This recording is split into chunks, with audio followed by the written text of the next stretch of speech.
Hello friends, स्वागत है आपका। कैसे हैं? कमेंट कर जरूर हमें बताएं। आज का जो 50 प्रश्न रहने वाला है एकदम इम्पोर्टेंट। टीचर्स के जो भी एग्ज़ाम्स दिए होंगे यह भी आप ज़रूर देख लें।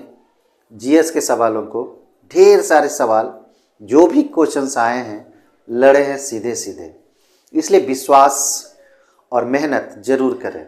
ठीक है, बस एक रिक्वेस्ट है, सब्सक्राइब जरूर करें और दोस्तों को शेयर करना ना भूलें। सबसे पहले शेयर जरूर करें, एक शेयर केवल मेरे लिए। बाकी फिर चलते हैं, स्किप ना करें दोस्तों, जितना भी वीडियो आप देखें स्किप ना करें, सारी चीज़ों को एक एक करके देखते हैं। ठीक है, चलिए पहला प्रश्न है, किस मुगल शासक ने आगरा में चित्रशाला की स्थापना की है? ऑप्शंस आप यहाँ देख सकते हैं, जहांगीर है, अकबर है, औरंगजेब है, शाहजहां है। 4 ऑप्शन हैं आपके। ठीक है, तो आप देख सकते हैं ये सभी मुगल काल के बादशाह हैं। इस पढ़ना है आप लोग को, मुगल काल, हर एक चीज को आपको नोट कर लेना है। मुगल काल की स्थापना किसने किया है? तो बाबर ने। किसने किया है? बाबर ने। कब से माना जाता है? 1526, जो कि पानीपत के प्रथम युद्ध से माना जाता है। ठीक है, बाबर ने इब्राहिम लोदी को हराया था, जो कि लोदी वंश का अंतिम शासक था। उसके बाद बाबर ने मुगल काल की यानी कि मुगल वंश की स्थापना किया था। हालांकि बीच में बाद में बाबर का जो पुत्र था हुमायूं राजा बनता है, लेकिन हुमायूं को यहाँ से निर्वासित होना पड़ता है, भागना पड़ता है। तो यहाँ पे बताना है चित्रशाला की स्थापना किसने किया अकबर। तो एक एक चीज़ों को आपको समझ लेना है। इस जो पूरा काल है खास करके 1857 तक जरूर याद रखें। उतना नहीं याद रख सकते हैं तो कम से कम औरंगजेब तक 1707 तक जरूर याद रखें। औरंगजेब का जो अंतिम शासन रहा है 1707, जैसे ही औरंगजेब की मृत्यु होती है तो यहाँ से काल खत्म हो जाता है। औरंगजेब बहुत ताकतवर था और जब तक यह औरंगजेब जिंदा रहा तब तक मुगल काल स्ट्रेंथ रहा, मजबूती रहा उसमें। लेकिन जैसे ही औरंगजेब की मृत्यु होती है तो यहाँ से मुगल काल का पतन शुरू हो जाता है। पतन शुरू हो जाता है क्या, लगभग समाप्त हो जाता है। और यह रहमो करम कह सकते हैं किसके? तो अंग्रेजों के। उसके बाद आगे यहाँ पे देख लेंगे, इसका सही जवाब जहांगीर हो जाएगा। मुगल शासक ने आगरा में चित्रशाला की स्थापना की तो जहांगीर। एकदम दिमाग में बैठा लें ये क्वेश्चंस और इस एरा को जरूर याद रखें। पूरे जो काल, आप मुगल काल, सल्तनत काल, 2 काल है मध्यकाल में, इसे जरूर याद रखें। मध्यकाल 8वीं शताब्दी से शुरू होता है, याद रखना है, 8वीं से 18वीं तक, 18वीं सदी तक या शताब्दी तक। ठीक है, ये जो काल होता है ये मध्यकाल होता है, मध्यकाल इसे कहा जाता है। इसे आप जरूर याद रखें। ठीक है, ये जो बीच का जो काल है इसे जरूर याद रखें। खास करके इसमें सल्तनत काल और मुगल काल। सल्तनत काल 1200 से स्टार्ट होता है, 1206 से, और ये मुगल काल 1526 से शुरू होता है। उसके बाद आधुनिक, मुगल काल, सल्तनत काल, आधुनिक काल। आधुनिक को जरूर पढ़ें, आधुनिक से ढेर सारे इतिहास के प्रश्न आते हैं, खास करके स्वतंत्रता आंदोलन से। ठीक है, चलिए आगे चलेंगे। क्वेश्चन दूसरा कहता है, योजना आयोग का प्रतिस्थापना किससे हुआ है? पहले योजना आयोग हुआ करता था लेकिन अब योजना आयोग समाप्त हो गया है। पहला जो योजना आयोग था 1952 से 57 तक था। योजना आयोग का प्रतिस्थापना किससे जुड़ा हुआ है ये बताना है। केंद्र आयोग, मुखर्जी आयोग, नीति आयोग या फिर अन्य। तो जानते होंगे योजना आयोग खत्म हो गया था 2014 तक के, 2015 से नीति आयोग आ गया है। इसी के जगह पे प्रतिस्थापन हुआ है नीति आयोग का। ठीक है, तो इसे ध्यान रखने हैं। तीसरा नंबर सवाल देखेंगे, भारत में सामाजिक भेदभाव की बढ़ती घटनाओं को रोकने के लिए इल्वर्ट बिल किसके द्वारा प्रस्तावित किया गया था? इल्वर्ट बिल आया था, कर्जन, लिटन, रिपन, इनमें से कोई नहीं। तो यहां देखना है, सामाजिक भेदभाव की बढ़ती घटनाओं को रोकने के लिए इल्वर्ट बिल लाया गया था। कौन था ये? रिपन था। लॉर्ड रिपन के समय ये इसके द्वारा प्रस्तावित किया गया था। हालांकि ये पारित नहीं किया था, ये प्रस्तावित किया था। 1935 ईस्वी के भारत सरकार का जो अधिनियम आया था किस निर्णय से संबंधित है ये इसमें चुनना है आपको। प्रांतुम उद्योग, प्रौढ़ मतदान, प्रांतीय स्वायत्ता, इनमें से कोई नहीं। इसका सही जवाब अगर आप देखें तो प्रांतीय स्वायत्ता हो जाएगा। ठीक है, 1935 का जो भारत सरकार का अधिनियम आया था, आप ये भी जानते हैं कि भारतीय संविधान जो बनकर तैयार हुआ 1946 में, ये लगभग 1935 का कॉपी है। ठीक है, इस चीज़ को आप मानना पड़ेगा। 1935 का एक तरह का कॉपी है। 250 से ज़्यादा अनुच्छेद इसी से उठाए गए हैं। ठीक है, या तो पूरे उठा लिए गए हैं या थोड़ा सा संशोधन के साथ उठा लिए गए। अगला क्वेश्चन देखेंगे 5वां नंबर। केंद्र राज्यों के प्रशासनिक संबंध भारतीय संविधान के किस अनुच्छेद में दिए गए हैं? ध्यान से देखें इस चीज को। अनुच्छेद 256 से 263, 250 से 280, 352 से 356 या इनमें से कोई नहीं। ठीक है, तो ये तो होगा ही नहीं। केंद्र राज्यों के प्रशासनिक संबंध कह रहा है 352 से 356, राष्ट्रपति शासन से संबंधित है, आपातकाल से संबंधित है, तो ये तो होगा ही नहीं। ये तो होना नहीं चाहिए, लेकिन ये जरूर होगा। ठीक है, ये जरूर होगा। इसका सही जवाब 256 से 263 हो जाएगा। अनुच्छेद 256 से 263। आगे देखेंगे, क्वेश्चन कहता है निम्नलिखित में कौन भारतीय संविधान में समवर्ती सूची में रखा गया है?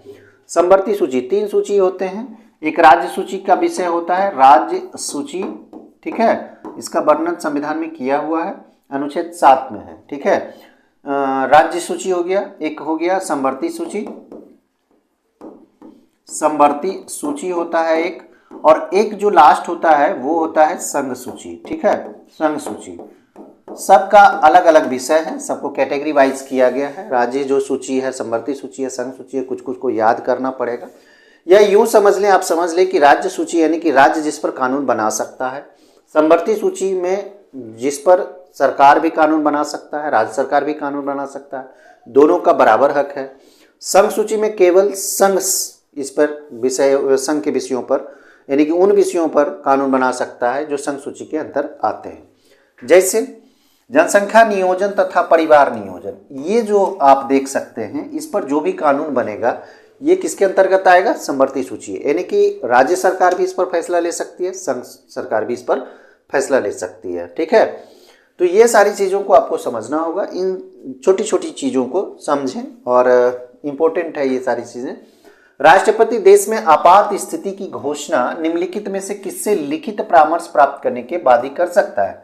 संघीय मंत्रिमंडल, लोकसभा अध्यक्ष, भारत के मुख्य न्यायमूर्ति या फिर प्रधानमंत्री?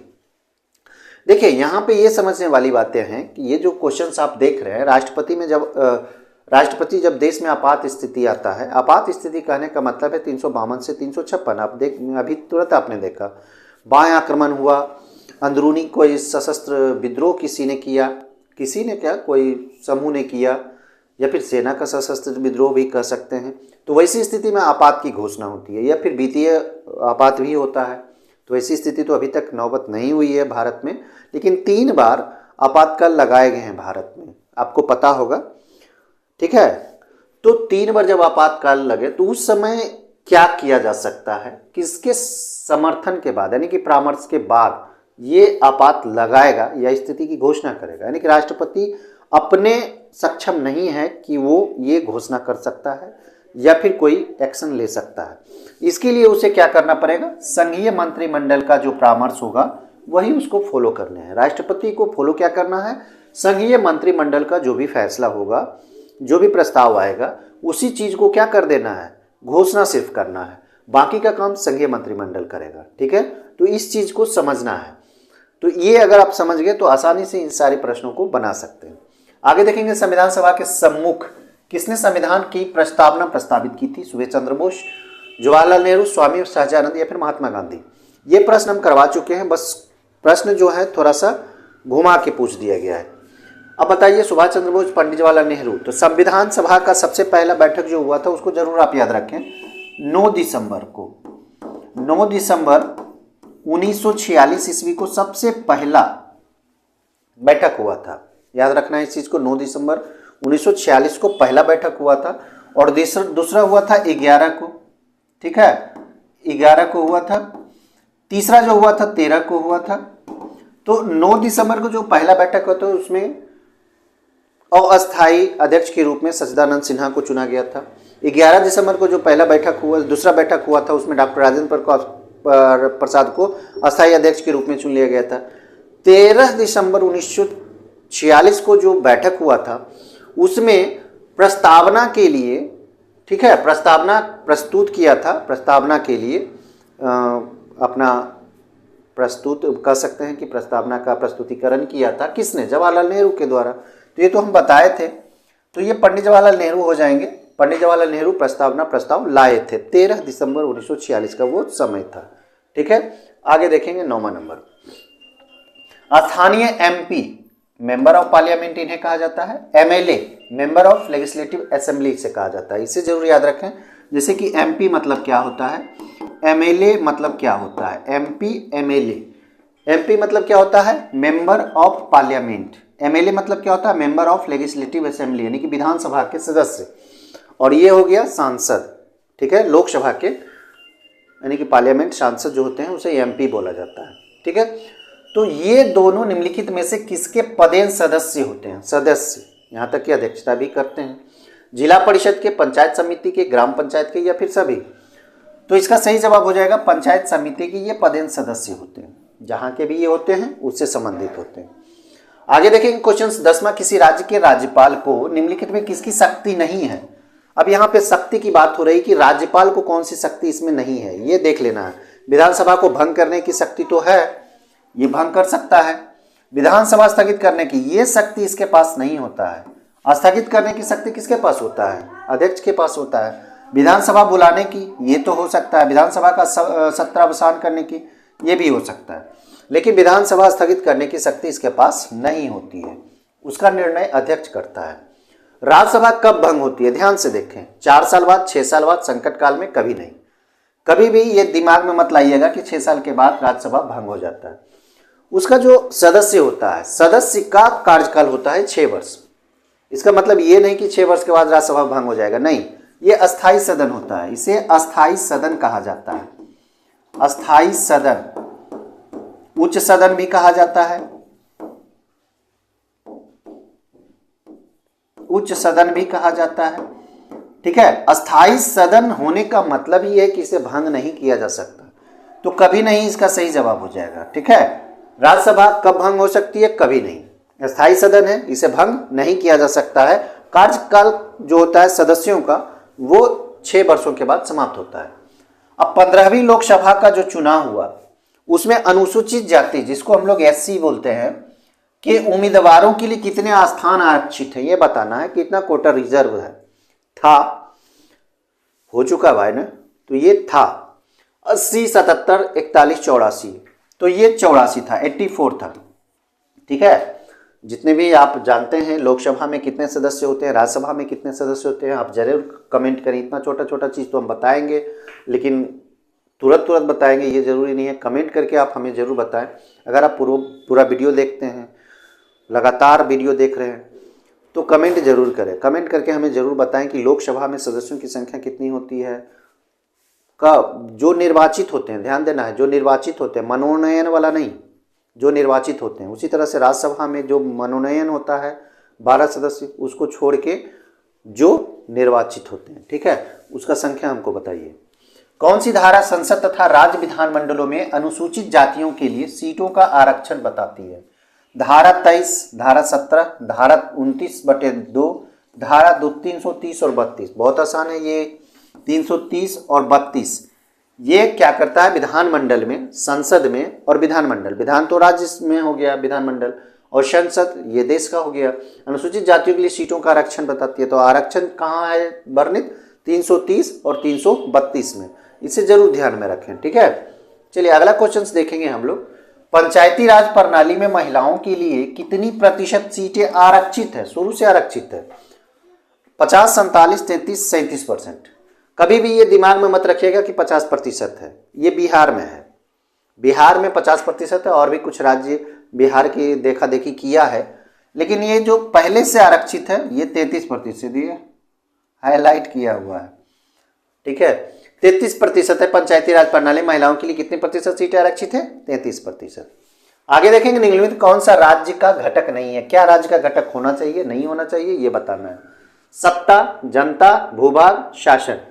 अब यहाँ पे देखिए दो चीजें हैं, एक सत्ता है, जनता है, भूभाग है, शासन। सत्ता और शासन, जनता भूभाग तो जरूरी है, सत्ता और शासन में कौन जरूरी नहीं है? सत्ता जरूरी है लेकिन शासन जरूरी नहीं है, ठीक है। कौन उपयुक्त होगा? कौन उपयुक्त होगा? मेरे ख्याल से तो सत्ता होना चाहिए यहाँ पे। शासन नहीं होगा, शासन तो जरूरी होता ही है मेरे ख्याल से सत्ता, लेकिन इसका आंसर दिया हुआ है बुक में शासन, मैं इसमें सत्ता लिखता हूँ। इसका सही जवाब सत्ता होना चाहिए। कमेंट कर जरूर हमें बताएं कहीं अगर आप बुक में पढ़े होंगे, क्योंकि आप लोग तैयारी कर रहे हैं। चलिए आगे देखेंगे 16 नंबर। सौर मंडल के बारे में विश्व के समक्ष जानकारी प्रस्तुत करने का श्रेय किस विद्वान को है? आसान है, कोपरनिकस, कैपलर, गैलीलियो, इनमें से कोई नहीं तो कोपरनिकस हो जाएंगे। इसका सही जवाब हो जाएगा कोपरनिकस। आगे देखेंगे 17 नंबर सवाल देखेंगे। पृथ्वी की आंतरिक संरचना के संबंध में महत्वपूर्ण जानकारी का स्रोत क्या है? प्लेट विवर्तनिकी, अप्राकृतिक साधन, ज्वालामुखी क्रिया, भूकंप विज्ञान। तो देखिए आंतरिक संरचना के संबंध में जानकारी तो ये भूकंप विज्ञान से मिलता है। कौन विज्ञान से मिलता है? भूकंप विज्ञान से मिलता है। क्वेश्चन आगे देखेंगे 18। वायुमंडल में सर्वाधिक मात्रा में विद्यमान अक्रिय गैस कौन सा अक्रिय गैस है? अक्रिय गैस 6 है, याद रखना इस चीज को। अक्रिय गैस है, इसे इनर्ट गैस भी कहते हैं, ठीक है। तो क्रिप्टॉन, हीलियम, आर्गन, नियॉन, ये 4 ऑप्शन से हैं। तो 4 ऑप्शन में कौन सही हो जाएगा? आर्गन। आर्गन जो है वायुमंडल में सर्वाधिक मात्रा में पाया जाता है। अगर पूछा जाए कि कौन से अक्रिय गैस वायुमंडल में नगण्य रहता है लेकिन नहीं पाया जाता है, तो रेडॉन हो जाएगा। एक रेडॉन भी होता है, ठीक है, जेनॉन होता है, 6 गो होता है इसमें। 4 तो दिया हुआ है, 2 हम बता देंगे।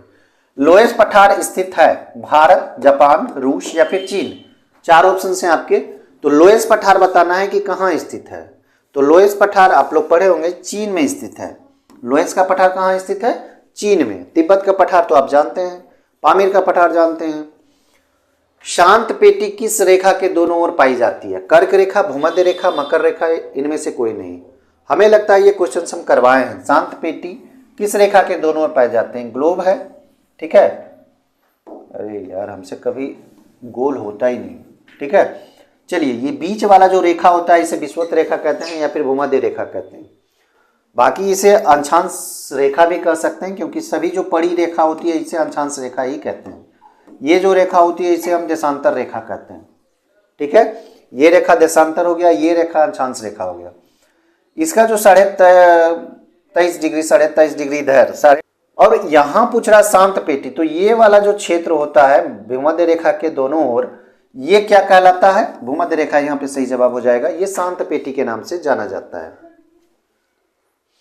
आगे देखेंगे क्वेश्चन कहता है सामान्य वायुदाब पाया जाता है। कहाँ पाया जाता है? जहाँ वायुदाब सामान्य होता है, जनरल होता है, नॉर्मल होता है। रेगिस्तान पर, पर्वतों पर, सागर तल पर, इनमें से कोई नहीं।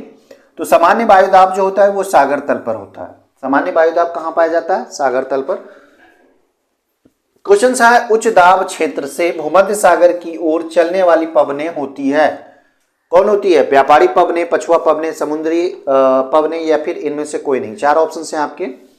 तो इसका सही जवाब हो जाएगा जो उच्च दाब क्षेत्र से भूमध्य सागर की ओर चलती है उसे हम लोग व्यापारिक पवनें कहते हैं, व्यापारिक पवन के रूप में जानते हैं, ठीक है, व्यापारिक पवनें। रेगिस्तान में बादल अवक्षेप होकर क्यों नहीं बरसते हैं? रेगिस्तान की बात हो रही है, वहां बादल बनता है लेकिन बारिश नहीं होती। इसका क्या कारण हो सकता है? कम दबाव, कम आर्द्रता, हवा की द्रुत गति, कम तापमान। तो इसमें हालांकि ढेर सारे कारक हैं, लेकिन इसमें अगर मेन कारक की बात की जाए तो कम आर्द्रता इसका सही जवाब होना चाहिए, ठीक है। कम आर्द्रता के कारण ऐसा संभव हो पाता है। विश्व का सबसे बड़ा शीत मरुस्थल है। देखिए जैसे ही क्वेश्चन आप देखेंगे टिक कर देंगे। इसका सही जवाब बताइए। लुट, कावेर, इनमें से कोई नहीं। गोबी। एक ही ऐसा आंसर है जो उपयुक्त यहाँ पे लग रहा है, बाकी के तो यहाँ पे बकवास लिखा हुआ है। हिमनद निर्मित घाटी अंग्रेजी के किस अक्षर की तरह होती है? हिमनद नदी घाटी, OCBU। तो ये होता है अंग्रेजी अक्षर का U वर्ड, ठीक है, हिमनद। आगे देखेंगे कर्नाटक संगीत का पितामह किसे कहा जाता है? गोस्वामी दीक्षितर, त्यागराज, पुरंदरदास, स्वाति तिरुपाल। देखिए यहाँ पे आप समझ लें, संगीत जो भारत का संगीत है, भारतीय संगीत इसको कह सकते हैं, भारतीय संगीत। क्वेश्चन इससे भी बनते हैं। भारतीय संगीत को 2 भागों में बांटा गया है। एक है दक्षिण भारतीय, और एक है उत्तर भारतीय। दक्षिण भारतीय लगभग 4 राज्यों में, खास करके केरला है, कर्नाटक है, तमिलनाडु है, आंध्र प्रदेश है। तो ये जो दक्षिण भारतीय है इसको कर्नाटक संगीत भी बोला जाता है, इसको कर्नाटक संगीत भी बोला जाता है, ठीक है, इसे कर्नाटक संगीत भी बोला जाता है। और उत्तर भारतीय को ये हिंदुस्तानी संगीत भी बोला जाता है, हिंदुस्तानी संगीत। ये पूरे भारत में है, ये 4 राज्यों में है, वो पूरे भारत में है।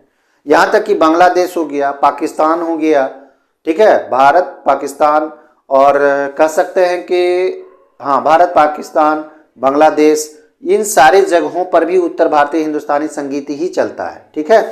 तो हिंदुस्तानी संगीत कह सकते हैं, उत्तर भारतीय संगीत कह सकते हैं, इसको दक्षिण भारतीय संगीत कह सकते हैं, या फिर कर्नाटकी संगीत कह सकते हैं।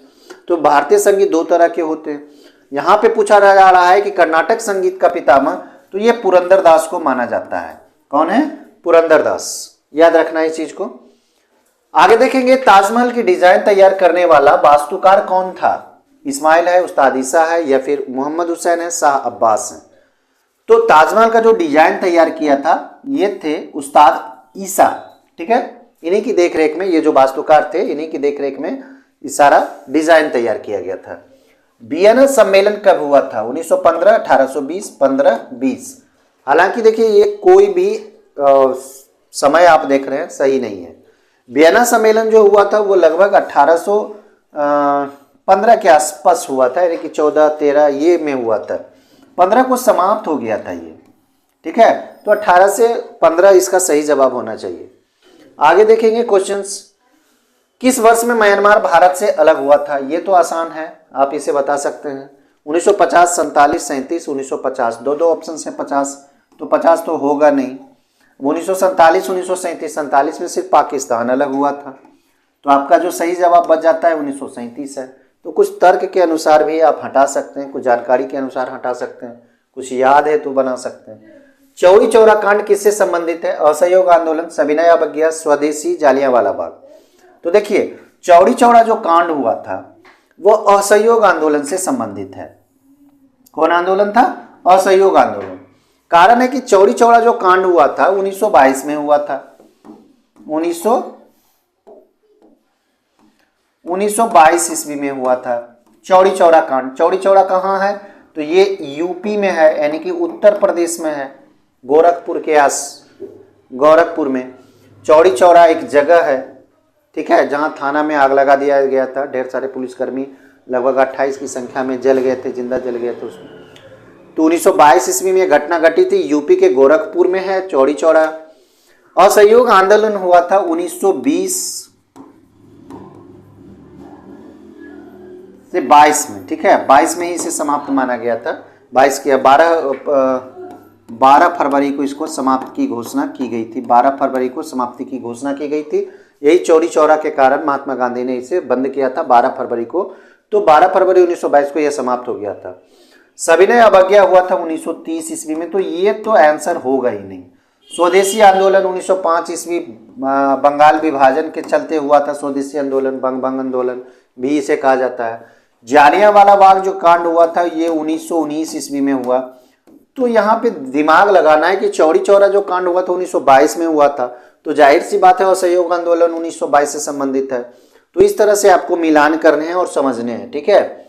चलिए आगे देखेंगे, कर्म का सिद्धांत किससे संबंधित है? कर्म का सिद्धांत मीमांसा है, वेदांत है, न्याय है, ये सभी तीनों तो होगा नहीं। कर्म बताता है मीमांसा, तो मीमांसा से संबंधित है कर्म का सिद्धांत। क्वेश्चन आगे देखेंगे। वैदिक युग में प्रभावित लोकप्रिय शासन प्रणाली थी, कौन थी? गणतंत्र, प्रजातंत्र, राजा शासन, वंशानुगत, राजतंत्र। तो वैदिक युग पूछा जा रहा है, तो वैदिक युग में गणतंत्र था। वैदिक युग में क्या था? गणतंत्र था।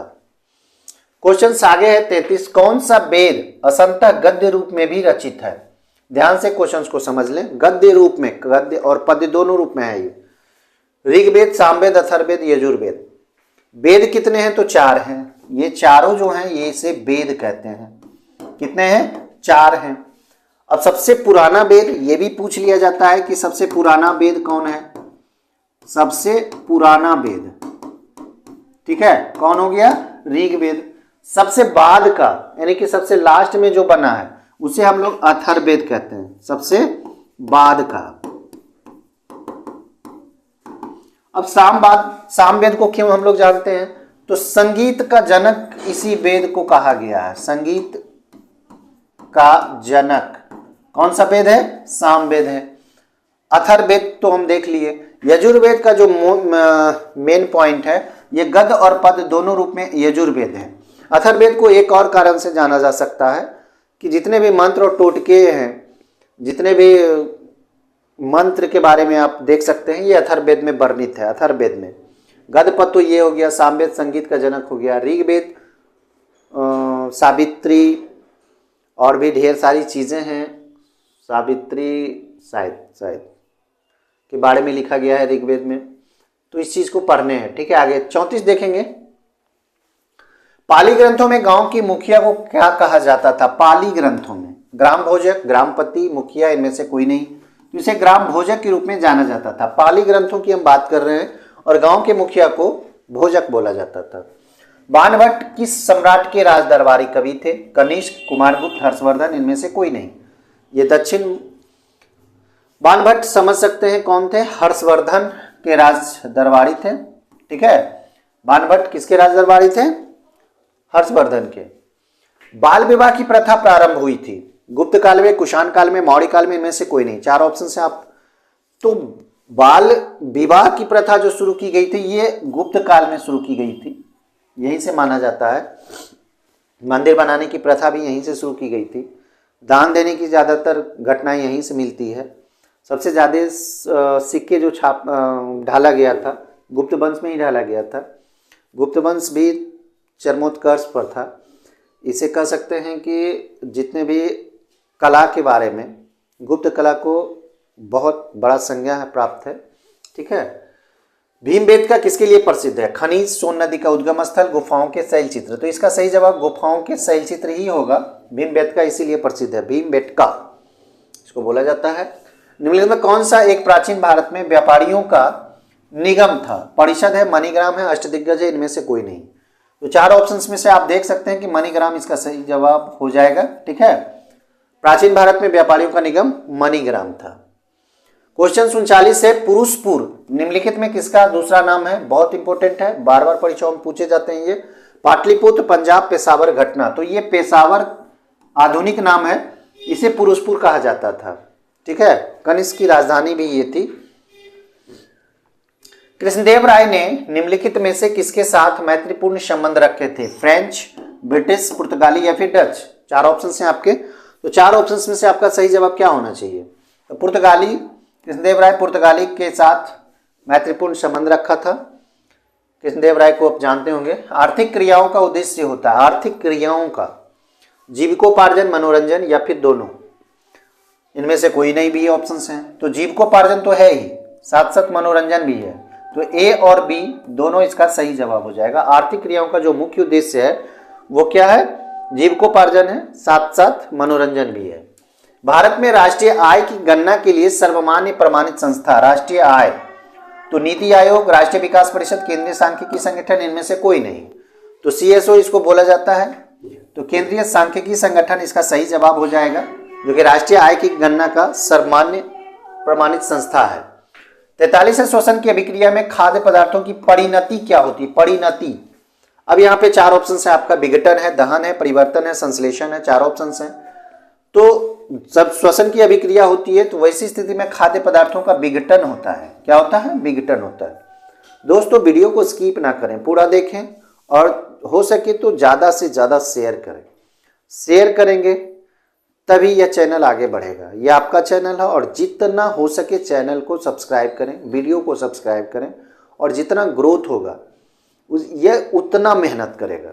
और आपके लिए सारे चीज़ें हो रही है, मेहनत किया जा रहा है। ठीक है, अगला क्वेश्चन देखेंगे 44 कहता है रक्त में ग्लूकोज की मात्रा, यानी कि कह सकते हैं कि चीनी की मात्रा को नियंत्रित करता है सोमैटोस्टेनिन, ग्लूकागॉन, गैस्ट्रिन या फिर इंसुलिन। तो यहाँ पे आसान है, इंसुलिन के कारण ऐसा संभव होता है। इंसुलिन कम निकलता है, इंसुलिन नहीं निकलता, जिसके कारण रक्त में ग्लूकोज की मात्रा बढ़ जाती है। ठीक है, इंसुलिन एक हार्मोन है जो कि निकलता है, स्रावित होता है, और ये क्या करता है? उसको कंट्रोल करके रखता है, ग्लूकोज को। पृथक्करण का नियम किसने दिया था? ये ऑप्शन हैं आपके, एसिडियन क्या है, एसिरियंस या फिर डार्विन मेंडल बेबीलोनियन। तो ये सारी चीज़ें नहीं होंगे, ये डार्विन मेंडल में से मेंडल इसका सही जवाब हो जाएगा। ठीक है, डार्विनिज्म नहीं होगा, डार्विन नहीं होगा। आगे देखेंगे, आंसुओं में कौन सा पदार्थ घुला रहता है। आसान है ये, यहीं मार दीजिए आप इसका सही जवाब, आगे पढ़ने का जरूरत ही नहीं है। नमक, ठीक है, लवण होता है। निम्नलिखित में कौन सी एक मिश्र धातु है, जस्ता, जस्ता नहीं होगा। स्टील, सीसा, एल्युमिनियम, तो ये नहीं होगा, ये नहीं होगा, ये नहीं होगा। आपका सही जवाब स्टील हो जाएगा, क्योंकि स्टील जो है मिश्र धातु है। निम्नलिखित में कौन सी ईंधन गैस नहीं है, भाप अंगार गैस तो है, प्रोड्यूसर गैस है, मार्स गैस है, हास गैस नहीं होता है। तो हास गैस यानी कि हंसाने वाली गैस है। 49 चिकित्सा युद्ध में उपयोग के लिए किन किरणों पर नवीनतम अनुसंधान हो रहा है। किसके लिए, चिकित्सा और युद्ध में प्रयोग करने के लिए। एक्स किरणें, लेजर किरणें, गामा या फिर कैथोड। तो इस पर जो अनुसंधान हो रहा है ये लेजर किरणें हैं, लेजर इसको बोला जाता है। आगे आज का अंतिम सवाल है, रडार में किस प्रकार की तरंगें होती है। विद्युत तरंगे, विद्युत चुंबकीय तरंगे, ध्वनि तरंगे, इनमें से कोई नहीं। तो ये जो तरंगे होती है ये विद्युत चुंबकीय तरंगे होती है। रडार इसी सिद्धांत पे काम करता है। तो दोस्तों वीडियो आज का कैसा लगा कमेंट करके हमें जरूर बताएं। लाइक जरूर करें दोस्तों, लाइक और शेयर तो एकदम 100% करें। कमेंट करें या ना करें, लेकिन लाइक और शेयर जितना हो सके करें। दोस्तों से करवाएं, अपनों से करवाएं। बस इसी आशा के साथ आज का वीडियो समाप्त होता है। धन्यवाद।